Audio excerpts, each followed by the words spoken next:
It is 1942. The United States is reeling from the attack on Pearl Harbor.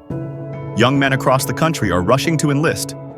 Among them is Desmond Doss, a Seventh-day Adventist from Virginia. The conflict. Desmond wants to serve as a combat medic, but he has one strict rule. He will not carry a weapon. He refuses to kill due to his religious beliefs and a childhood trauma involving his father. The Army's reaction. His fellow soldiers in the 77th Infantry Division think he's a coward. They mock him, throw boots at him while he prays, and his officers try to court-martial him to get him out of the Army. They tell him, "A soldier without a gun is a dead man." The setting. May 1945. The Battle of Okinawa. The Americans face a 400-foot vertical cliff known as the Maida Escarpment, or Hacksaw Ridge.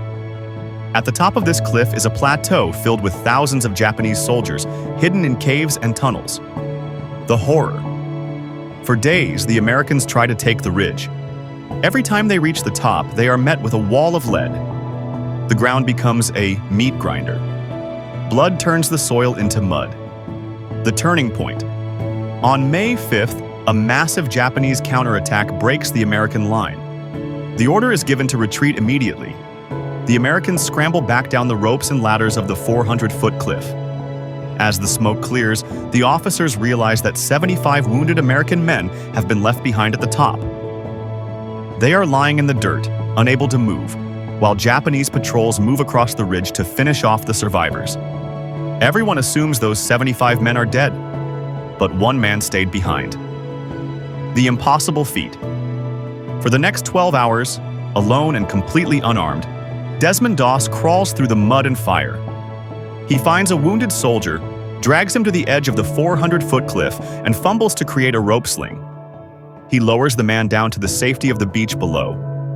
Then, instead of climbing down himself, he turns around and runs back into the fire. The prayer. Every time he lowered a man, his hands bleeding from the rope and his body screaming in exhaustion, he whispered the same prayer.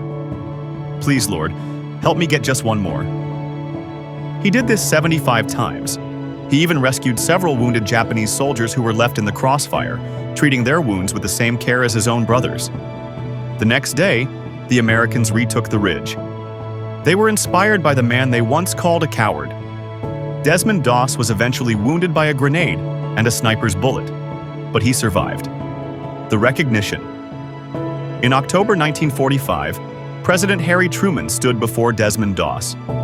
Truman shook his hand and said, "I consider this a greater honor than being president." The closing hook. Desmond Doss saved 75 lives that day, but his story saved the spirit of the nation. It proved that the greatest strength a soldier has isn't the weapon in his hand, but the conviction in his heart.